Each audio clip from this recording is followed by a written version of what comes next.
Hey, what's going on, ladies and gentlemen? Welcome back to another episode of the Big Homies Breakdown. I'm your host, the Big Homie, and tonight we've got a good one for y'all tonight. Trust me, we got a really nice one. See, this platform here was never built just to talk over people. It wasn't built for drama, clicks, or trying to tear somebody down to make yourself look bigger. This platform was built for real conversations, real passion, and real community. And tonight is exactly what this is, what this show is supposed to be tonight. And we're sitting down with Mike and Melissa from Proxima Reptiles, two people out here putting in work, building their brand, growing their projects, and grinding day in and day out in the reptile industry. And if you've been around reptiles long enough, then you already know this life ain't always easy. There's long nights, expensive mistakes, sleepless mornings during breeding season, cleaning out tubs. When you don't feel like cleaning tubs, questioning pairings, learning genetics, taking losses, taking hits, and somehow still walking up the next morning because you love the animals enough to keep going anyways. That's what separates people who like reptiles from people who love this. And tonight we're going to dive into all of it, the projects, the business side, the vision, the passion behind Proxima Reptiles, the lessons learned, the goals ahead, and maybe even a few stories y'all haven't heard before. But before we even get rolling tonight, I want to acknowledge the people that are already pulling up in the chat because without y'all, none of this means anything. Whether if you're watching from work, sitting in a snake room, feeding animals, or hanging out with family, just kicking back, trying to unwind after a long day, we appreciate every single one of you spending your time here with us tonight. And we're gonna go ahead and get to it. Hey, Big Mike, what's up, buddy? He's number one in the chat tonight.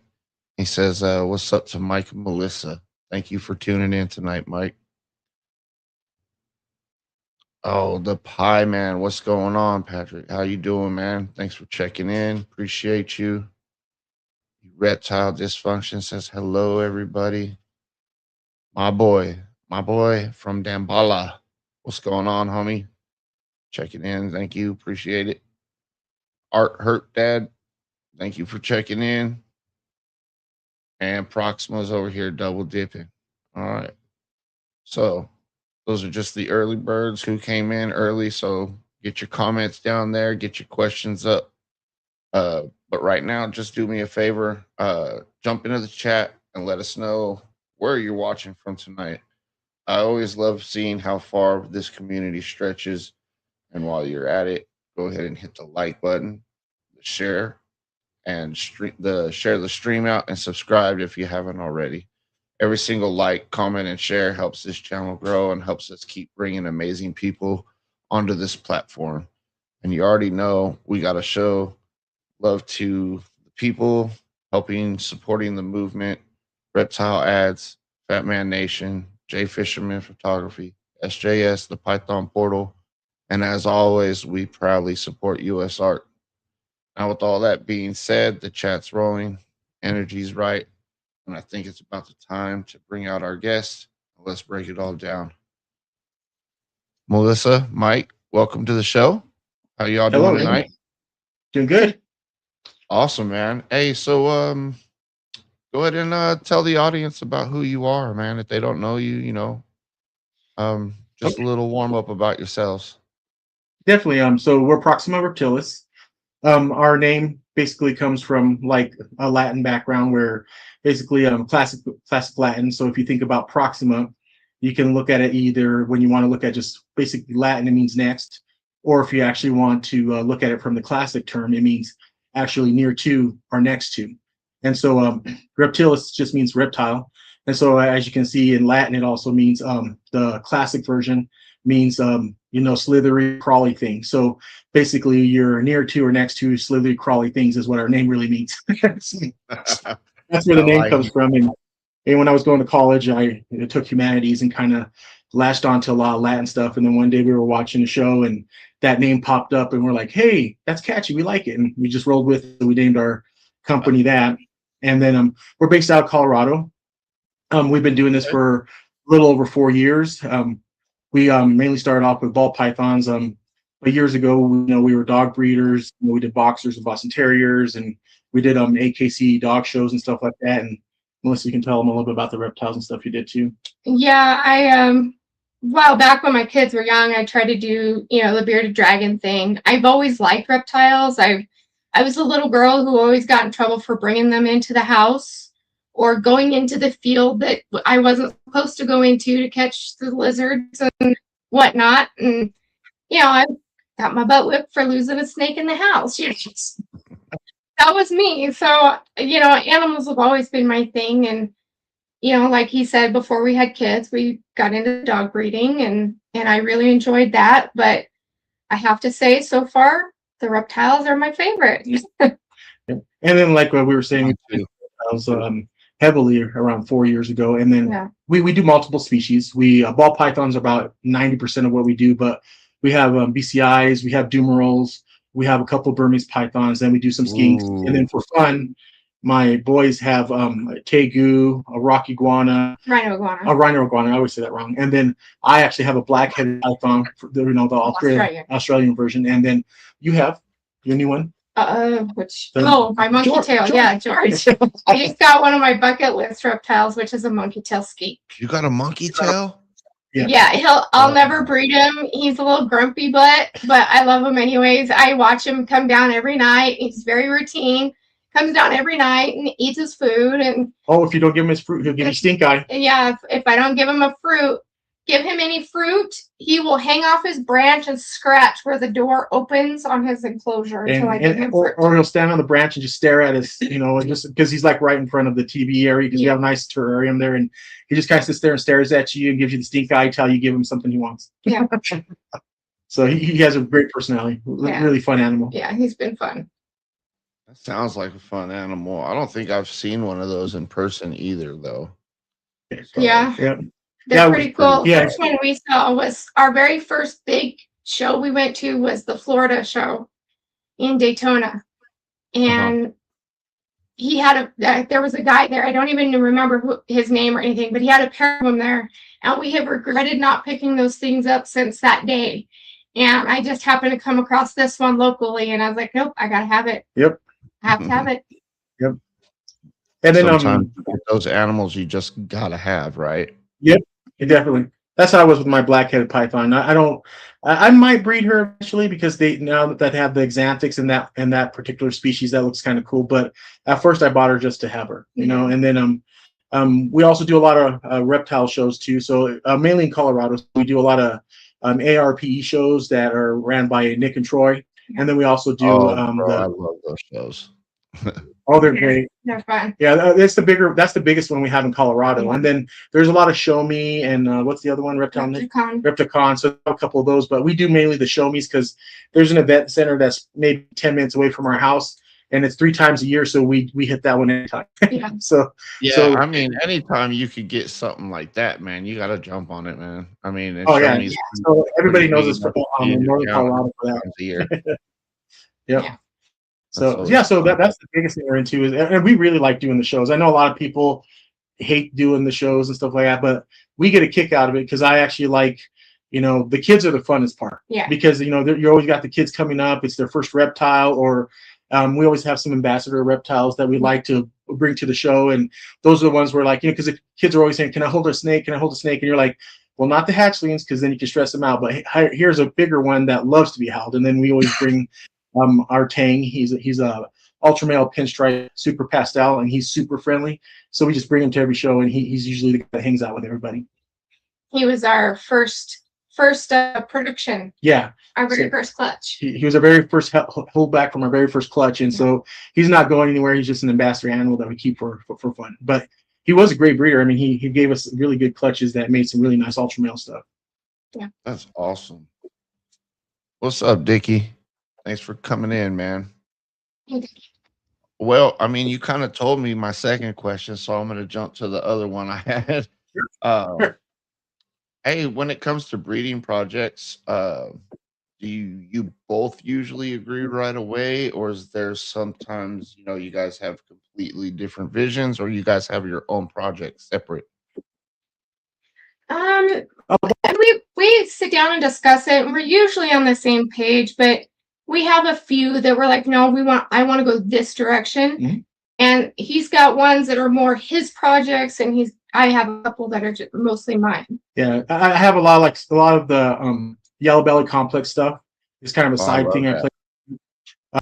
Also the scrambler stuff. That's kind of like my side project. And today we just hit a clutch from that project that we started 3 years ago from Daytona, where we got some from Chris Hernan, and it took 3 years, but we finally got our first clutch out of the 1.2 we bought. So there's a possibility that they could be super high OD, super scrambler, calico, Barnhart, black pastel clowns. Okay. So I'd like to see what that genetic shed test is going to be on that scrambler one day. Oh yeah, because weren't they talking about it being maybe like a high OD or something?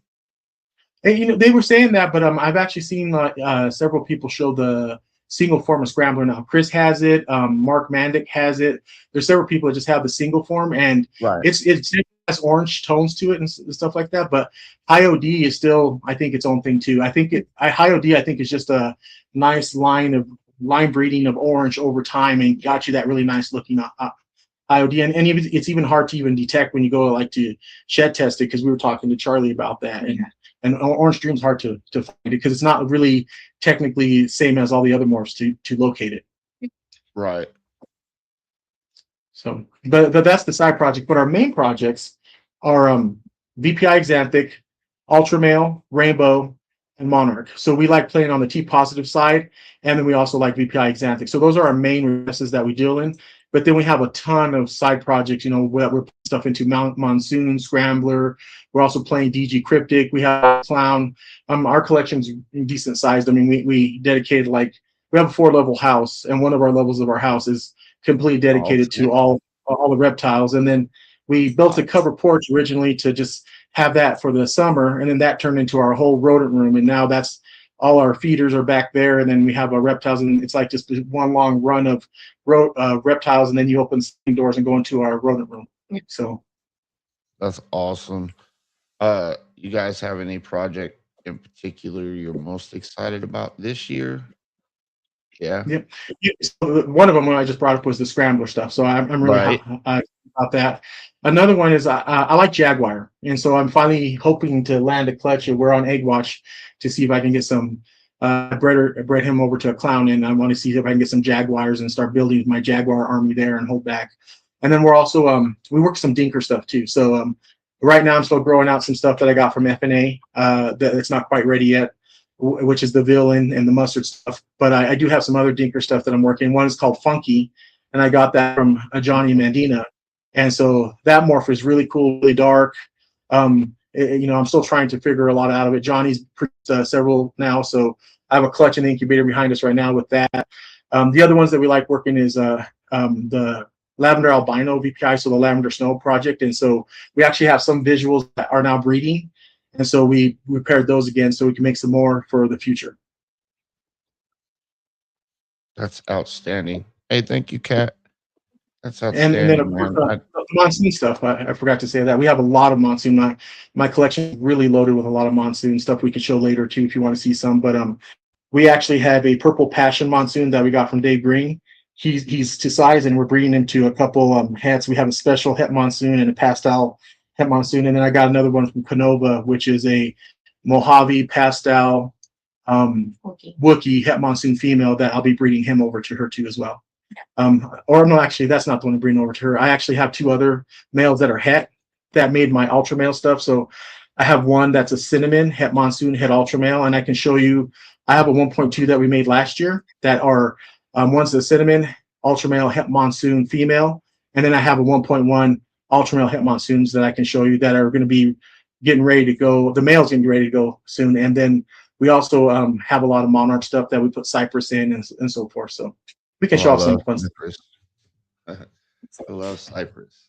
Yeah, cypress is pretty. I like, and it's growing on me a lot. Yeah, so. Yeah. I even picked up just recently a leopard cypress het monsoon het monarch female from Canova, and so I'm really excited about the project. So we plan to put monsoon into all those four main recessives that we talked about. I have a female that we can show later on, which is a VPI het monsoon that she's growing out.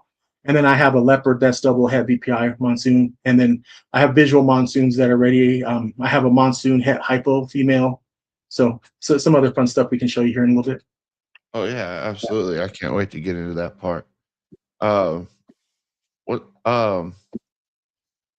What direction do you guys think the reptile industry is moving towards? Do you think it's moving towards fewer high-end animals, or do you think it's moving towards more affordable projects for the average keeper? Well, I think it's both.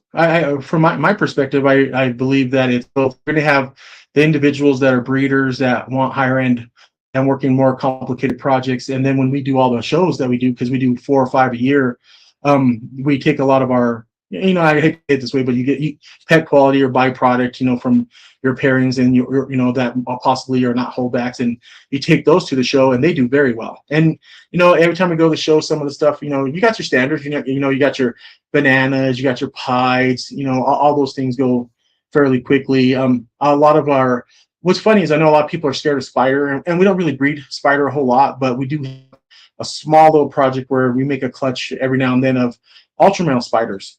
And every time we go to shows, that they just fly off the shelf. And people are always asking us, "Where's your ultra male spider stuff?" And we're like, "We're out right now." so it's kind of funny. Sounds like it'd be kind of nice looking. It is.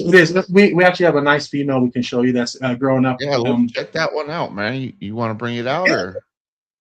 Dude, I'm curious, bro. Like, I actually have a spider girl. I have a spider girl because she's het for DG, right? And she's just a pastel spider, but I mean, she's proven to be het DG. So, and she doesn't wobble. Only when she gets hungry, like when she gets excited when the rat's coming in, dude. She's like, yeah. And I noticed the more genes you pack into the spider complex, the better. Just because then the wobble disappears. Let's go ahead and put you on that solo. Ooh, that's the ultra male spider? Yep. And try and show the top back with more color because you have a lot of belly. There you go. I like that, man. It looks kind of like a tiger. Yeah. I love spider.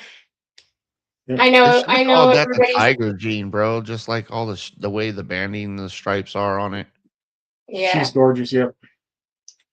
Yeah, and like I said, we don't do a whole lot of it. We have just a couple in our collection. We have the mom that made that, but we don't breed her really anymore. We have she's the offspring, and then we also have another one that's a spider that's also pavement, and she's really beautiful. And so that's kind of going into me messing around with the freeway spider or highway spider stuff. So, or even pavement stuff. So I'm playing around with that, and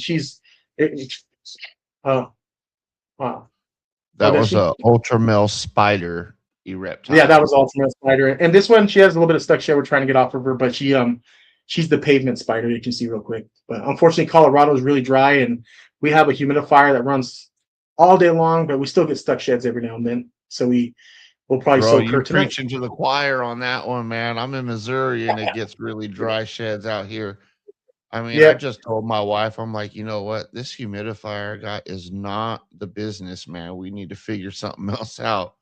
So yeah, we have them on cocoa and all that fun stuff. We'll spray them down, but Colorado's so dry and the altitude, it's just it's hard. But the funny thing is when we went out to Canova's VIP deal, and we saw that he has like 2,000 animals, and he had the same stuck shed problem that most of us breeders run into every now and then. And it was like, I was like, okay, so if a guy like Justin that has 2,000 animals compared to us that have around 200, it's like, wow, you know what I'm saying? It's awesome to see that, we're not the only ones fighting it. You guys had an ultra male bumblebee? We have. That's what the first one. That's the first one was. Yeah. Okay, that's what it was. Cool. Yeah. Nice. So, how important has social media been for your branding?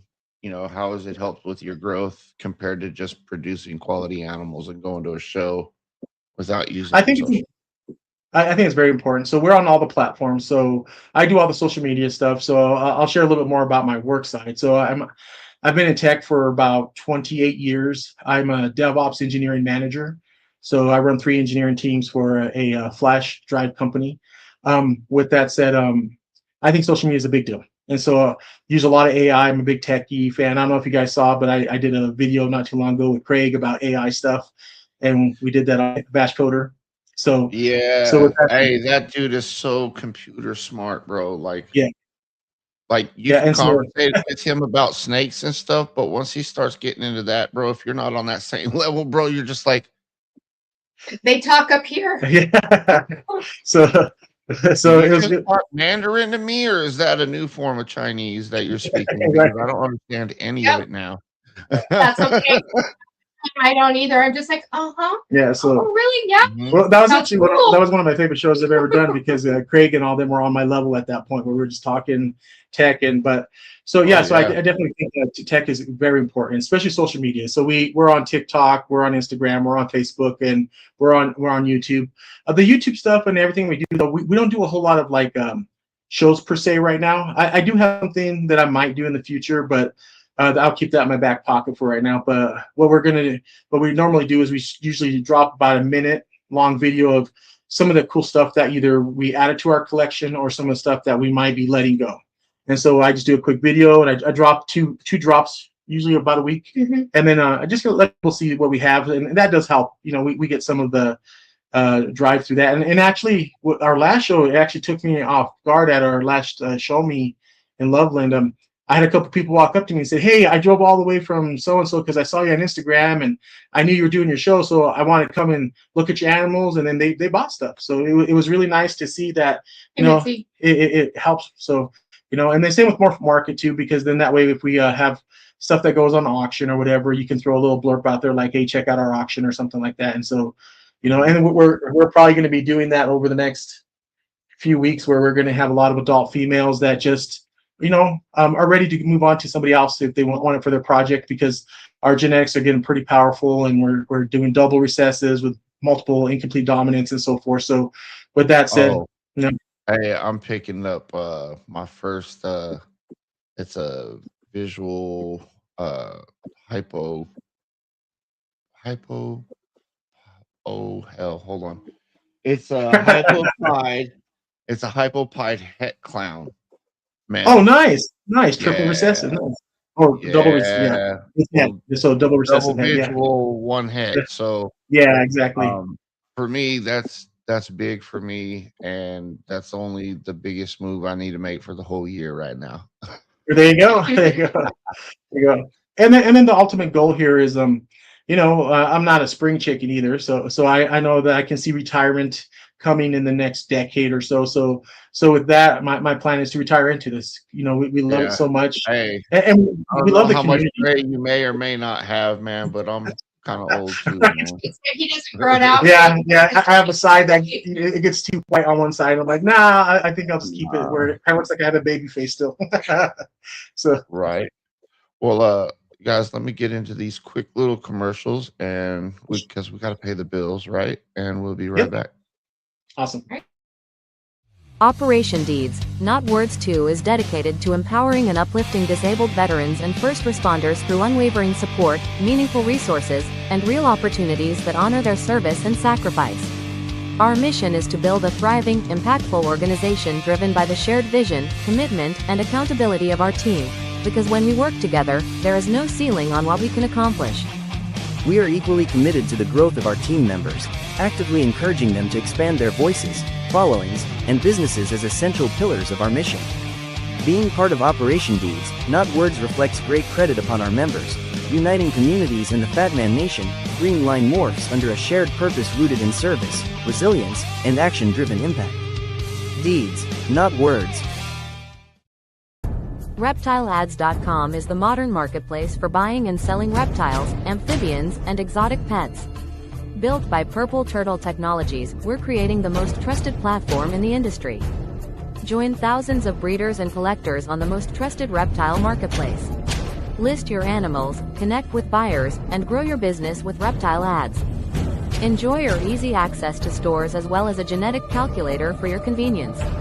Stop by and check us out today.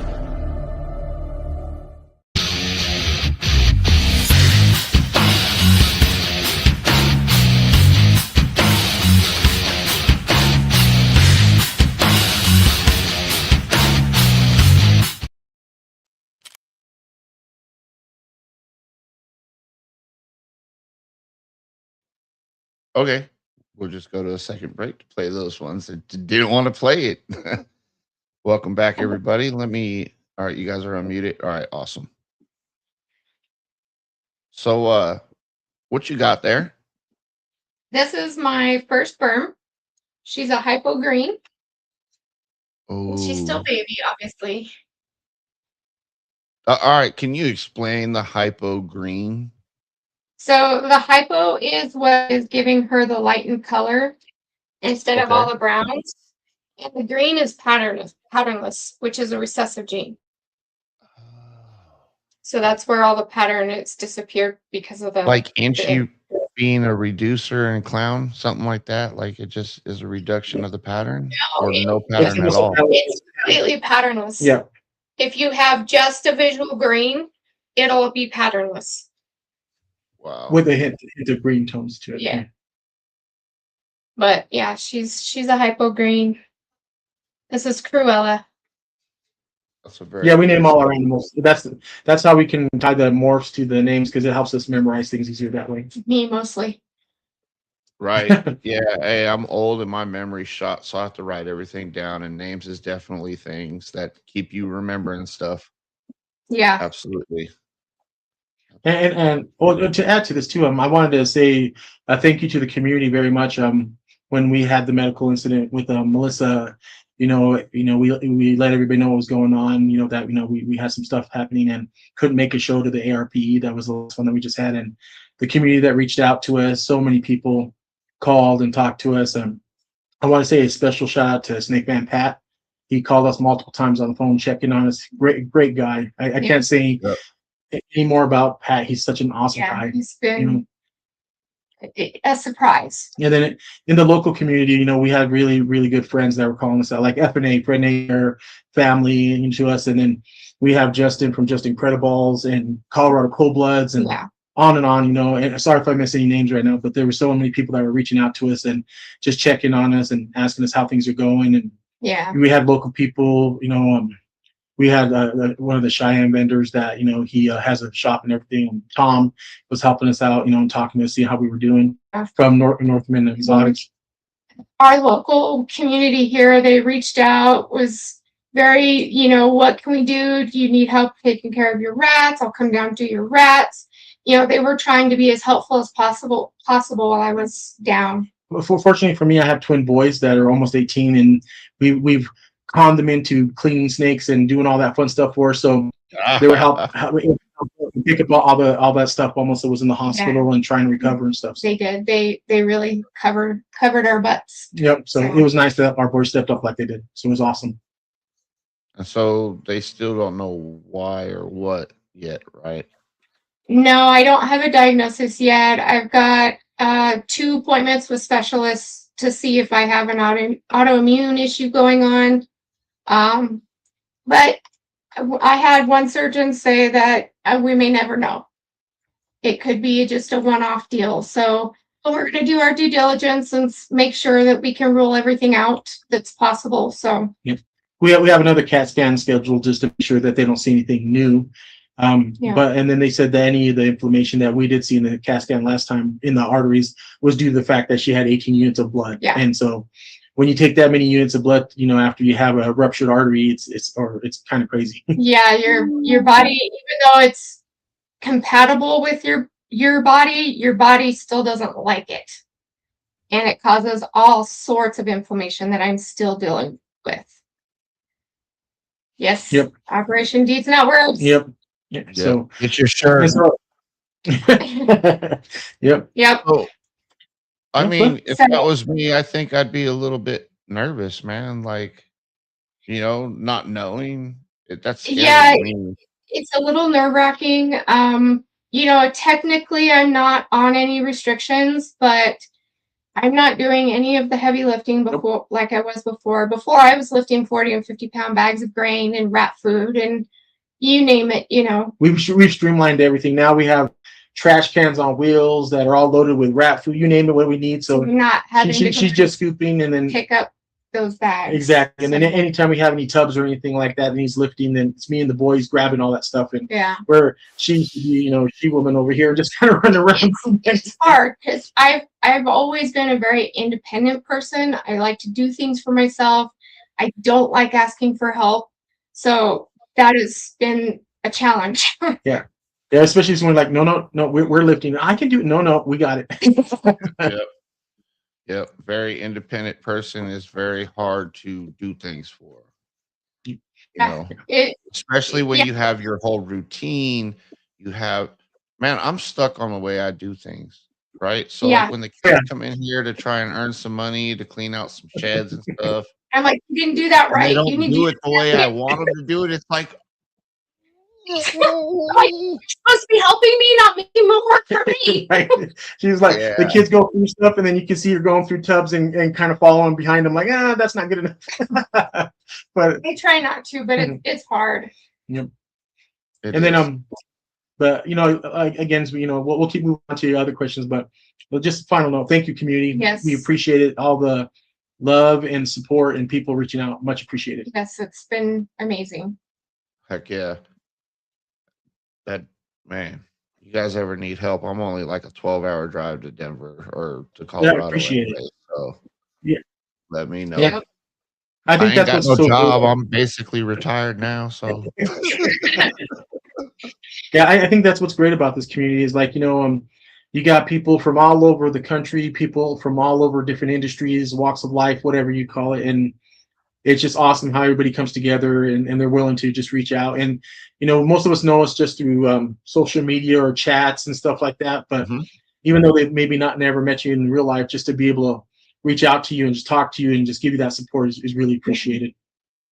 Yeah, like I said on my video, after I come home for a little bit, that's one thing I said is I've never been part of a community that has been so supportive and offering help for people that you really don't, but you don't really know, the whole thing has been amazing. And I, in my 50 years, have never been a part of anything like it. So, it's been great. Yep. So, I guess to continue on the other topic, we were talking about tech a little bit. So, the other side to our business that we don't talk about that often is we're also 3D printing stuff. So we do a lot of 3D printing in our shows. So when we go to reptile shows, not only will we have reptiles, but we'll also do 3D prints. And so a lot of people that get around and see that what we do and they see us at the reptile shows know that we do that. So then we do custom fun things like bowls and clips and all kinds of crazy stuff besides just the reptile 3D printed stuff that a lot of kids love. Because for us, it's kind of nice because when they walk up to the table and we have, 4 next level displays out there and they're looking, they're like, oh, you can't get a snake. And then we're like, well, we got the fake stuff. And then they're like, oh, yeah, we'll look at that. And then they go over there and they distract the kids with that. So either way, it's kind of nice because then it helps us with our business/hobby to be able to pay for things and keep growing and doing what we do. If it's slow on one cheap. Slow on one side, then the other, kind of helps make up for it. And then, like I said, this is what we're going to retire into. And luckily, my boys are one's following my footsteps that he's going to computer science, and my other son, he's finishing up his certification in welding, so he might be looking at making some racks and fun stuff, for us and for others. So it'll be interesting. Yeah. Just a couple comments I wanted to hit real quick because Mike Duval said that Melissa, I'm glad you're doing well. Thank you, Mike. Mitzi, sorry you're going through that, Melissa. Yeah, I just wanted to make sure I got that out to y'all real quick. Yes, thank you. Yep.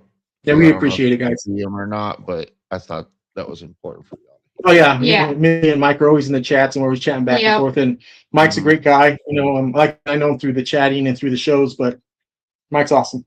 Yeah, he was my co-host for a hot ass minute, man. I said it then, I'll say it now. He's still probably the best co-host in the game. Yep. Yeah. I'm not mad at him. He's still the best in the game, bro. Yeah. Yep. Yep. Yeah. Oh boy. So what's been the hardest lesson that you've learned as a breeder? You want to go first? You first. For us, the hardest lesson, and it's kind of funny because originally my career started off as a technical project manager, and you tend to take that. So before I became a manager and a director in engineering, I was a project manager, and I noticed that I sit there and look at this, and then I use Husbandry Pro, and we're a partner with Zach and Husbandry Pro and stuff like that. So if you guys want to try it out, Proxima 60, that'll get you 60 days. But with that said, Husbandry Pro is really helpful, but at the same time, you're able to track everything, look at everything, and then you got to start getting impatient. So like right now, like I said, I'm 10 days out of one of my first clutches to get cut for this season, and it's that whole patient thing. And then I guess the hard part to me too is I don't like to gamble. I'm the type of guy that likes, I'm very methodical. I like to have things fact and so forth and work through things. He's not a gray person. Yeah. I'm pretty black and white. Yeah, like just like computer language, right? I'm binary, ones and zeros. But ones and zeros. but with snakes, the funny thing is none of that comes into play because you're actually playing with the odds, right? So now you're nature. In nature, so you're playing with nature and the odds gods, and you're hoping the eggs don't have a bad egg. You're hoping that they come out healthy, and then you're hoping you hit what you really want. So in a way, that part, the math part, gamble. Yeah, so the math part became a little bit of an addiction to me. So then you're sitting there and you're playing the odds, you're looking at this, and you're trying to figure out what best combinations can you do to beat the odds a little bit or make the odds a little bit better, on and on. And so I think besides making beautiful animals, and they're just ball pythons are just awesome pets and to be around the family and just to have, and they're beautiful and works of art like a lot of people say, but it's that math side to that, the genetics, playing around with that part is what really grabbed me. And then being able to bring a lot of my tech side into this, whether, like I said, it's the social media stuff, or I use a lot of AI stuff and I run analytics and all that kind of fun stuff in the background just to try to see if I can get myself a little edge on stuff. So that's always fun, dude. I like using AI myself, just to be honest. I like my website. I just, I'm used to coding.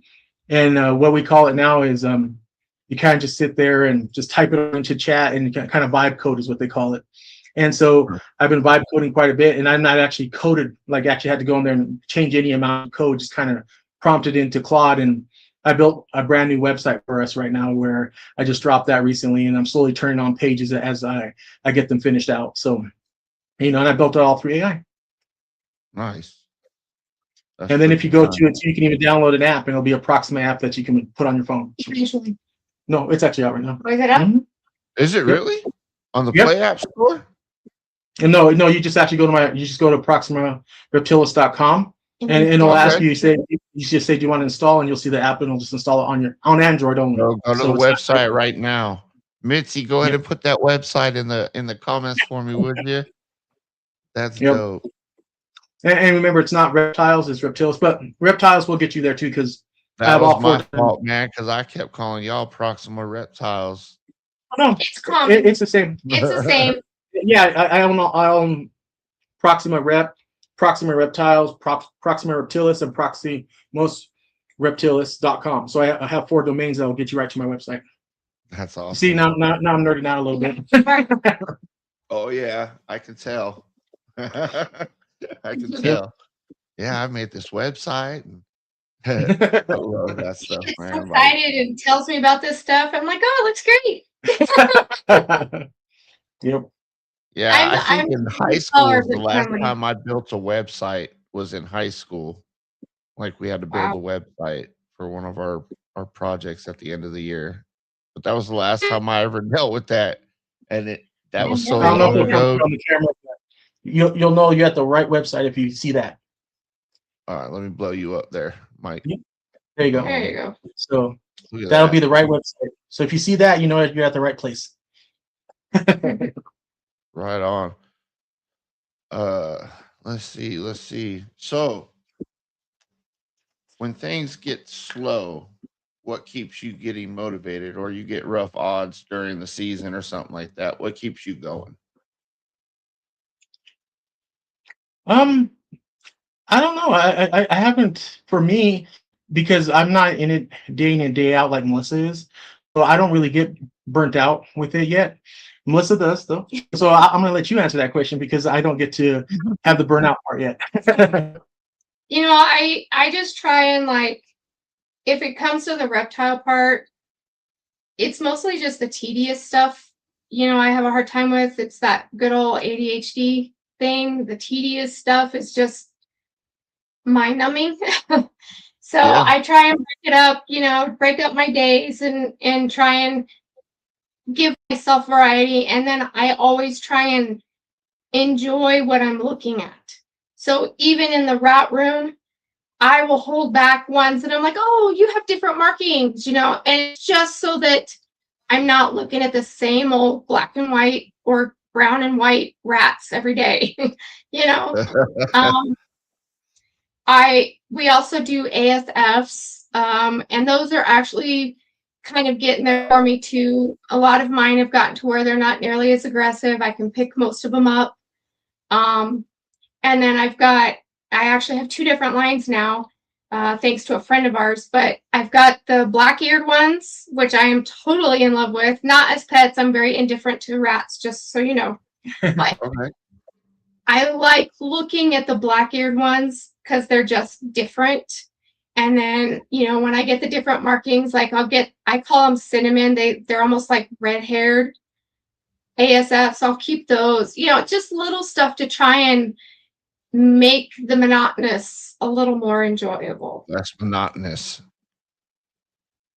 Yes, cleaning rats is very monotonous. Oh, Yeah.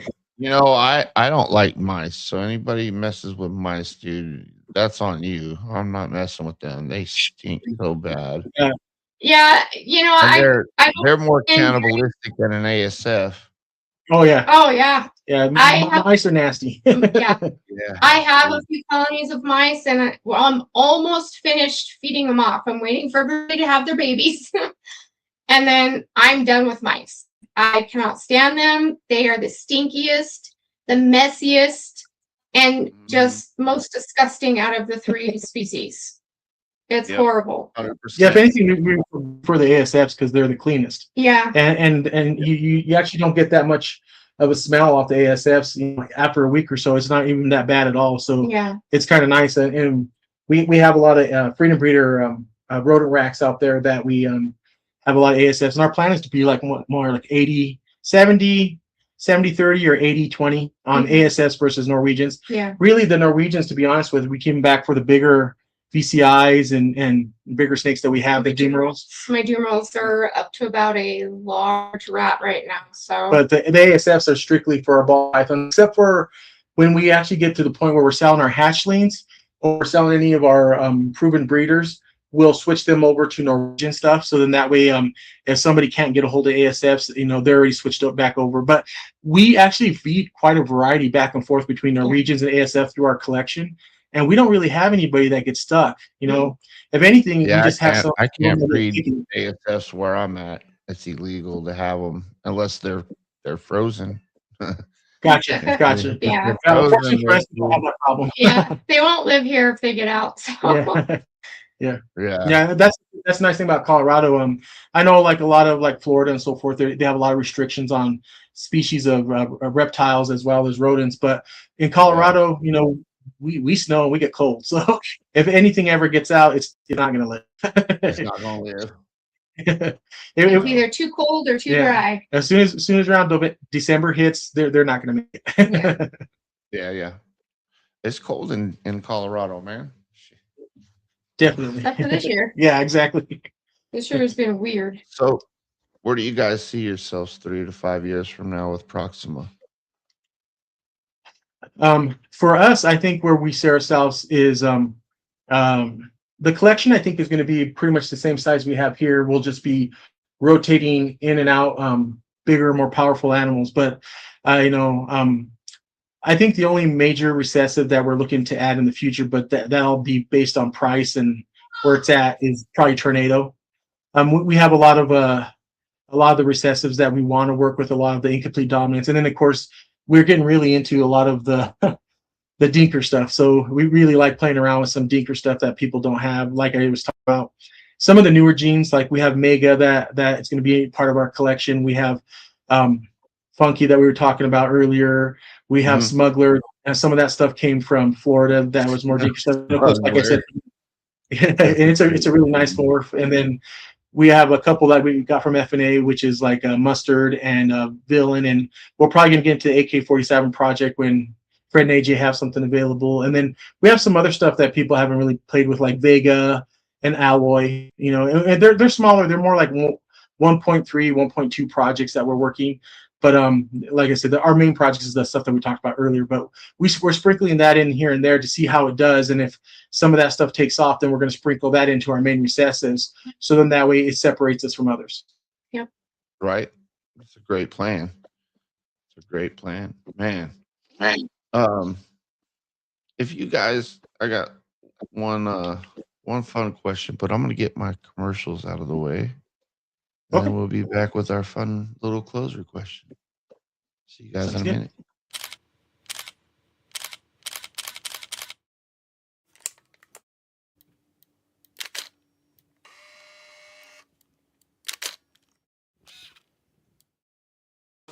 Introducing the Python Portal, a ball python breeder who works on snow and true ghost combos as well as the tiger gene.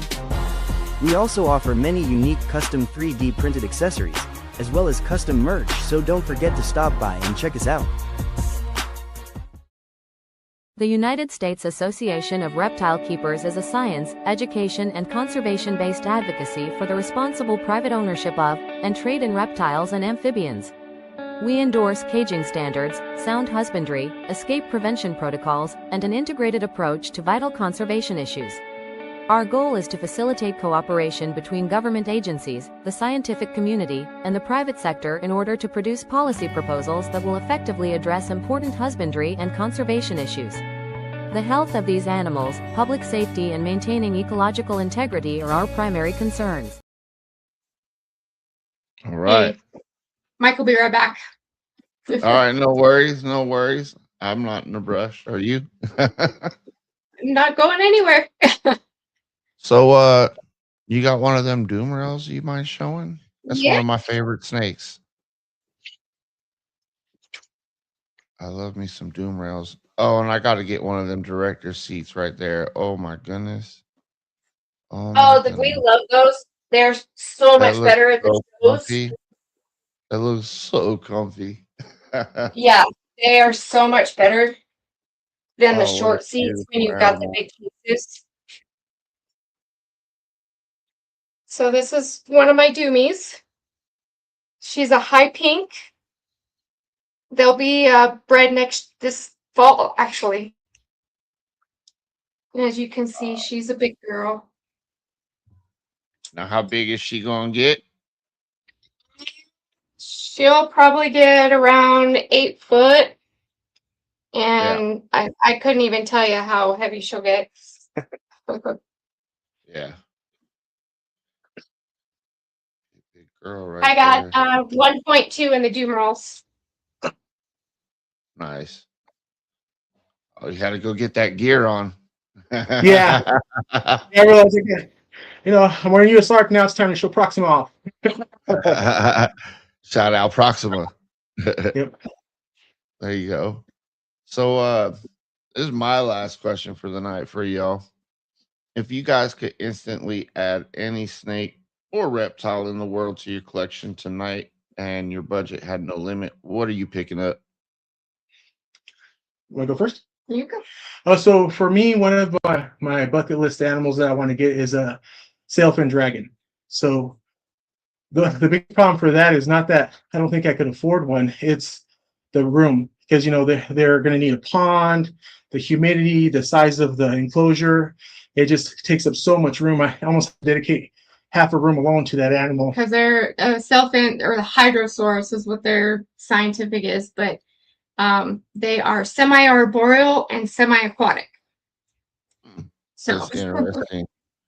That's pretty cool, man. They used to have them all for sale at the pet stores when I was in the Army down in Georgia. They were everywhere. Wow. I was like, wow, you can get one for like $100. Yeah. Wow. And so like I said, I've seen them range between like $4,000 to $1,000 depending on the color and region that you're getting it from and stuff. But the It's a problem long is, like time I said, ago, yeah, it's just a space. And we actually ran into a couple at some of the reptile shows we went to, and they're super, at least we saw, were super docile, very well tamed. You know, they just sat there and hung out, but just the amount of space you need for them, you know, I want to make sure they have the right husbandry. So with that said, I don't want to get one yet, but right. I think eventually we plan on doing something similar like we discussed before the show started, where we plan on growing and maybe getting a bigger place where maybe we have a, you know, barn or something that's dedicated to be a full reptile facility, not just part of my house. Hey, the living room, or what used to be the living room, is my reptile room. Right. Nobody Yeah. was using it, man. I had a whole sofa and a love seat and a recliner and a nice TV. Nobody was using it. I'm like, all right, look, I'm getting bigger. Kick this shit out of here. I'm taking over. And I use Nice. this room every day now. Yep. Yeah, we've kind of leaked over into our family room. So we've got a 2 6-foot enclosure, one of which his black-headed python is in. Yep. And then my monkey tail skink is upstairs. And we're starting to get into hognose. So I have a rack coming that's going to be strictly hognose upstairs. So Nice.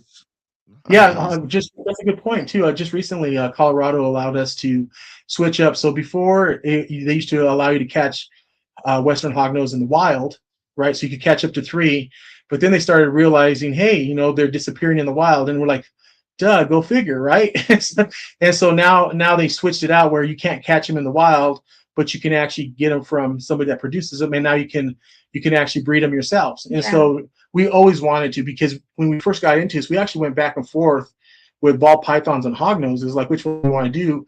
And then when we found out we couldn't have them, we went all ball pythons. And so now that we know we can have hognoses, we have them upstairs, and we're going to keep them completely separated from this collection, but we'll have a rack dedicated to them in our upstairs living room area. And what's really nice is we've been talking to Herp and Harmon, and they've been giving us some really good advice. Or at least Melissa has been talking to them. with a lot with and working with Fathom Hogs. Yep. He's been helping us out too. Yep. Oh yeah, the Harbins are great people, man. They are I very love nice. them to death. I mean, I didn't really meet the younger Harbins. The first time I met any Harbin was Tom at Tinley. Yep. Yeah. And Yep. that was the coolest freaking Harbin I'd ever known at the time. So yeah, man. Well, and I had them on this show. Josh Yeah. Josh and Alicia are just as nice and friendly, and Alicia's had actually no issues helping me and mentoring me in a way with the huggies. So, And she's a veterinarian too, so I mean, all the stuff she gives you is kind of gold. You know, you understand why you have to do certain protocols and precautions, and be very careful, and make sure that they're separated from your ball python collection and so forth. yeah. Yep. You got to keep things. I believe maybe it's just my ADHD or the OCD or whatever, but I don't like every reptile. I want to have a separate room. Like I want to have a room for my males, a room for my females, a room for my show animals. Like that's how I want to do it. But you know how you want to do it and how you can actually do it are way two different things, right? Very different things. Well, we've actually had to experiment that way too. And then I like in my like upstairs, I have my office, and I actually have half of the office dedicated to when we get new animals in, they're quarantined in my office upstairs, so they're way away from the collection for 90 days until we feel very comfortable to introduce them to our collection. So then they're even different levels of the home. Yeah, his office is up on the top level, and snake room is on the garden level. So yeah, so man, y'all must have an incredible tax write-off for all that space and the lights and the electricity and. Well, to be honest with you, I'm glad you brought that up. I mean, those are two things that I always tell new people getting into the hobby is, definitely start, if you're going to do this and you're going to invest and buy racks and really do this, as a hobby business, I definitely think, find a CPA, get started, think about, do you want to be a sole proprietor or do you want to be an LLC? And we chose to go sole proprietor because we're the only ones that work this, where an LLC is needed if you think you're going to have other people help you that potentially sue you if they slip and fall while they're cleaning snakes or something like that. Yeah. Now, the other side of it too is, here comes my techie side, because I've worked with servers and racks and all that stuff all the years, and I start thinking about disaster recovery. Here it comes. Yep. So I like to tell everybody, always think about business continuity management and disaster recovery. So I always say, think about, make sure you have extra herpostats, make sure you have extra fans and heat tape, because if your incubator goes down, you can bring it back up. Think about having battery backups, like UPS backups, like our incubator back here has a UPS backup on the very top. See it. I don't know if you can see it, but it's right above my head. So You can, right there. yeah. It's right there, that gray silver looking thing. Yeah. So if we lost power, which we do lose every now and then, the incubator keeps going for about 2 hours. Yeah. Think about, like, especially if you live in Colorado and you have snow and you lose power for a day or two, we have a generator out in our garage, so then that way I can turn that bad boy on and I can keep heat going to the reptiles and get the incubator healthy and strong. So that way, because if you think about it, you have 30 clutches a year or something like that, that's a lot of money, time, sweat, and tears that are going in there. And if all that goes down, so think about all that. And then, I have a little checklist, stuff like that I go through. You ever put water bottles in your incubator? Yep. Yeah, they're down. I have 2 big gallon jugs of water down in the very if the bottom. power goes out, man, that water will actually keep the incubator warm as long as you're not opening it every 5 seconds. But it's not a last forever, but it is like, hey, I got my generator started up. Let me go plug it in again. And don't forget about your rodent room too. You're gonna need backup in there too. Like, if you don't have a generator and let's say it gets hot during the summer, you could lose half your rodent collection if your air conditioner goes down and you don't have power.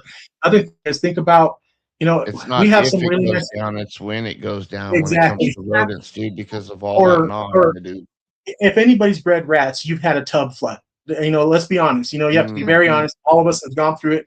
Rodents are also bright. They think, oh, I'm going to stuff something in here or do something there, and then they plug one of the nozzles that is giving them water, and then you flood a tub, or something happens, fluke incident happens. So we actually have sensors inside our rat room that are on the floor, so that when water hits the floor, we can tell that a tub's flooding, and it hits our phone, and then we can run in there and just go, what's going on? And we've actually had that happen once, and we were able to save one tub right away. We were able to pull all the rats out there because they were floating at the top, and pulled them right out because the sensor told us there was water hitting the floor. No, we lost the pinkies and whatnot that couldn't swim, but we saved the colony. Yeah. So those are the type of things. And like in our incubator, we also have sensors. So that way, if we see it drop or change, it hits our phone, and we're like, we could be on vacation and we could actually just change the temperature right there on our phone and up it or something if we don't like where it's at. So you got to start thinking about tying tech into what you're doing. Yeah. And so that's what we've done with this stuff. And yes, I'm not going to say it's cheap, but over time you buy a little bit here, a little bit there, and where you see you've had incidents, go plug those holes with solutions. Outstanding. Well, Mike and Melissa, it has been a great honor to have had you on this show. Would you like to tell the audience one more time how they could reach out to you with your website and everything, sir and ma'am? Yeah, definitely. So we're Proxima Reptiles, and you can find us either .com at our website, or you can actually go to all the social medias and just look up Proxima Reptiles. We're on Instagram, we're on TikTok, we're on Facebook, and we're on YouTube. So you should be able to find us everywhere. And and if you have any questions, or you want to see, like, hey, do you have this or that? Sometimes not everything's on Morph Market.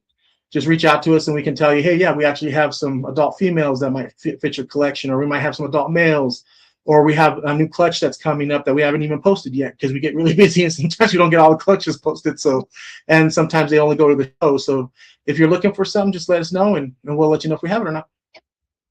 That's outstanding. Also, man, I really like you guys' logo. Can you tell us real quick about how now that I've got a real good look on your shirt there? I like the genetic. We call it the DNA P, the Proxima P. Yeah. Yeah. So if you see the Proxima P or the DNA P, that's us. Yeah. DNA P. He we were just looking at logos, and come across something like that, Yep. and I was like, that to me jumped out at me. I'll remember that pea, and I don't remember crap. Yeah. I'll remember Hey, that we're in pea, the and I same was like, boat. yeah. I told him, I said, that's it. And he kept showing me different variations and different colors and whatnot. I'm like, nope, you need to go back to that. Yeah, and then you see that's what we do even on our hats and stuff like that. We just we have our name, but usually it's just a DNA P usually on our hat too. Yeah. Yeah. That's really nice, man.